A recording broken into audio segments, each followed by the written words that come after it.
Welcome to the Cafe Culture Podcast, a season of discussions on culture, politics, philosophy, and science. Okay, good evening, everybody, and thank you for inviting me here. I have to say that this is also for me a very nice opportunity to discuss and debate the field that I'm working with people that are not so very familiar.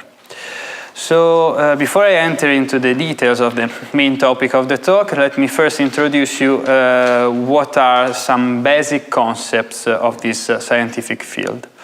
So what is synthetic biology? Synthetic biology is a relatively recent concept that raised among the scientific community to address the lack of some knowledge in biotechnology. So when we compare the biotechnologies with other engineering disciplines, it is quite clear to everybody that we still need a deep characterization of the building elements that we need to use to build some biological devices. For example, why electronics was so successful? Because of standards. It is impossible for a company that would like to build smartphones or tablets or a laptop to start thinking over and over again from scratch about the basic building elements like transistors or LEDs. Biotechnology so far has not such a deep knowledge on these building elements that we want to use.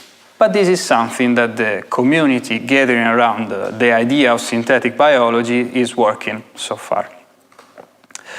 So what kind of goods can biotechnology offer to us? I see one of the main advantages of this strategy in producing some goods that can be available for any kind of industry, produced in alternative and more sustainable ways. I'm thinking about companies like Amiris and Ginkgo Bioworks that are engineering microorganisms, bugs, to produce some chemicals that cannot be so easily synthesized with regular chemistry or extracted from nature. One good example for all could be the vanillin production from Amiris. You may or may not know that this chemical that is actively involved in the food industry is not very easy to extract from root plants. Likewise, there are some companies that are proposing a way to decrease the impact that the breeding farms are bringing to the planet. So that is why the companies like Impossible Food or Wild Earth are suggesting to use stem cells to produce meat, basically for food industry. At the same way, Modern Meadow is proposing a way to produce what they call the bio-leather, which is exactly as the genuine leather, but no animal is involved, only bugs genetically modified to produce this molecule. The interest in textile, to bring some other examples, brought the production of some novel materials, like fibers based on spider silk, and this is what Ball Threads in the US is doing. So as you can see, it's not only a way to produce sustainable new sustainable procedure to create goods that are already available, but also some new technologies and materials can be developed in this way. And I don't even start talking about what could be the advantages of engineering microorganisms to produce hydrocarbons and have some more alternative fuels in a more sustainable way. So what are the building elements that synthetic biologists are trying to characterize much better? Like I was saying, for electronics is transistor and LEDs. Mostly in biology, the main building element is DNA, genetic elements. So you can think of DNA, if you like, as a universal alphabet that any organism uses to produce words, sentences, and assemble a whole language through which it can then perform its metabolism. In other words, you can also think about it to make a comparison with informatics. You can think of DNA as the software that the organism that hosts this software uses to decode and perform biological function. Here is the point. Synthetic biologists, biotechnologists are trying to understand better what is this language that organisms are using to then create and assemble it in a more efficient way to create novel biotechnological devices. For instance, my company is established with this specific purpose of creating a web-based platform that should speed up the research and the work of scientists. I'd like to compare this with the innovation that softwares like AutoCAD brought to engineering and architects. So by that point, they put down their pencils and started developing their projects at the computer. The same way, we imagine a future where this knowledge would be much more and more accessible to anyone, and people won't need months, if not years, to understand a problem from a biological point of view, but would just need to browse a catalog on the internet and decide how to assemble the biotechnological devices. This is something that is already happening. Like ours, other catalogs are already available with a not so extensive knowledge of characterization, but this is already happening. I'm thinking about the registry of standard biological parts, where you can already find a huge amount of genetic elements, and you already know which should be the outcome of the device that you can build according to this catalog. So the internet had a main role in this by enlarging and allowing this knowledge to a huge amount of people. And I'm not thinking anymore only about scientists, but anyone can now access this information. The point is, are they really able to understand it? It seems like it's becoming more and more easily to understand this kind of information, because besides catalogs of genetic elements, it is possible to find on the internet very well described protocols, so that even amateurs can start trying to experiment a little bit with science. So we can say that this democratization of the information led to the creation of some movement and organization that defines themselves as do-it-yourself biology, that have the specific aim of decreasing the cost of science, meaning in finding new protocols that don't need to use very costly, very expensive instruments or very expensive reagents, and free this scientific knowledge outside of academia. So here comes the legitimate question. Is this dangerous? You may have heard about Josiah Zeiner. Maybe the name doesn't sound, but you may have heard about the story of this scientist who self-injected his leg with a DNA that was designed to modify his muscles. So he, as a scientist, was quite aware of the fact that this stunt would lead to nothing, basically, because science needs a step-by-step progress before they can reach some results. But in any case, he was sending a message. He was doing a provocative act. he actually declared that he imagines a future where when people get drunk, rather than having a tattoo just to do something stupid, they would rather inject themselves with DNA. So I was probably underestimating his words, but the fact was that another CEO of a company, of a biotech company, was inspired by him and injected himself with DNA together with another colleague, with a sequence that he claimed would stimulate his immune system against HIV, and so to find a cure with AIDS. Of course, this wasn't working, but the risk it was running were not so low. First of all, an infection that could be caused in a non-sterile environment.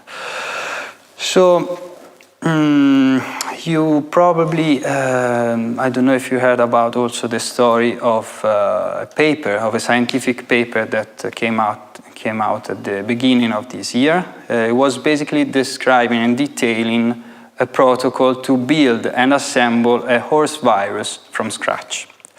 Of course, this raised a huge debate among the scientific community and outside. But any scientist is aware of the fact that it's basically impossible to think that an average guy can order some DNA sequences and assemble a virus in its own garage. Nonetheless, this is something we should really start worrying about. I can tell you that companies like ours that are working with DNA, that are in charge also of synthesizing and producing DNA, have their own precautions to take. First of all, any executive at my company needs to take a course against bribery and responsible business.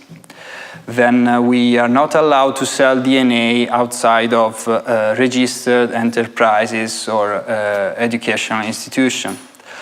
And most importantly, we need to check whether the DNA sequences that any customer is willing to work with does not match to a database collecting all the potentially hazardous DNA sequences.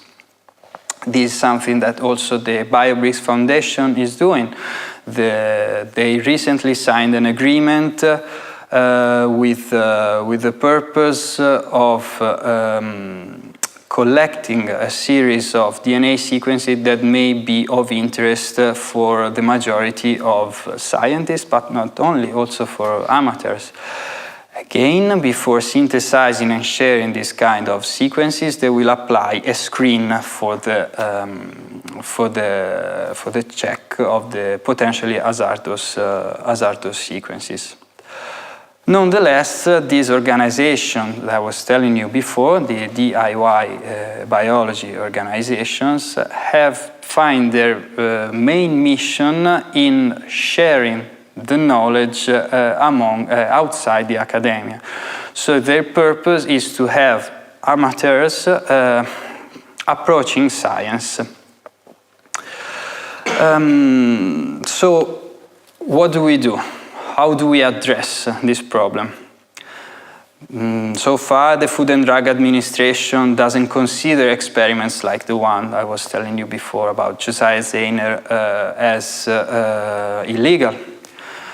But Germany, on the other side, has already declared biohacking, which is this kind of do-it-yourself biology in an unsupervised environment. They declared this kind of behavior illegal.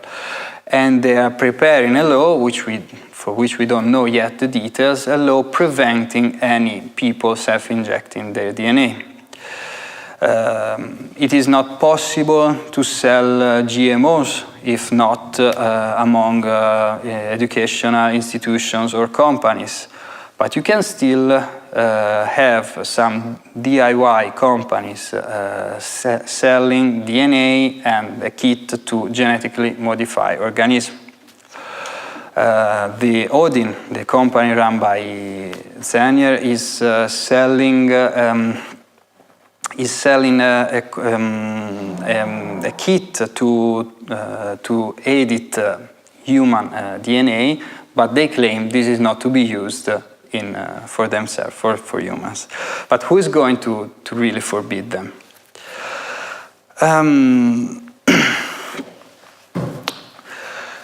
So there is something that we still need to do. But I personally don't think that we should face this technological progress and this more awareness, let's call it also enthusiasm that amateurs may experiment with science. We should not simply condemn this kind of behavior and organization. We can rather focus our efforts in providing proper support with this amateur while experimenting with science. This is something that is happening, for example, in London, in the biohack space. Like in London, some other institutions like this are growing. In these spaces, both amateurs and professionals are meeting, discussing, and doing their experiments. And there is a whole institution surveilling on the good laboratory practice. I myself can tell you that while I was a PhD student, I saw the local biohacking space. That's how they call this kind of movement. Being born and growing up, and I can tell you that in collaboration with the Science Museum, so a registered institution, they were doing a very good job in science dissemination. So I think that it could be good to see that there is an increasing interest also coming from the more availability of the information and convey all of this enthusiasm towards some constructive initiative like the one that I was telling you. Of course, it is possible that this cannot be enough. Because any misuse from unexperienced user can of course happen, and that is where science could help us preventing it. So there's a whole area of genetics engineering dedicated to the study and the development of genetically modified organisms that can only survive in laboratory conditions.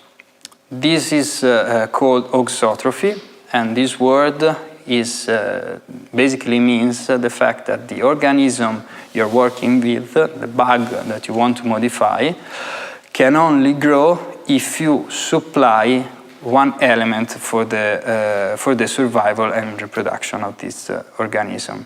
It means that outside of a laboratory, if there is some spill from a flask or from a tube, no organism could survive outside, and then cannot affect the environment and any ecosystem. So why shouldn't we start thinking about proposing some laws that would rather force the DIY biology companies in selling only modified organisms that can survive in very well controlled environment. I think that anybody should be welcome to approach science from any levels, both amateurs and professional. But we just need to think and focus a little bit on what could be the limitations we need to impose to this kind of organization and to this movement, just for the safety of everybody. So with this, I'm done with my talk. I hope it was interesting. I'm of course open with questions. Thank you.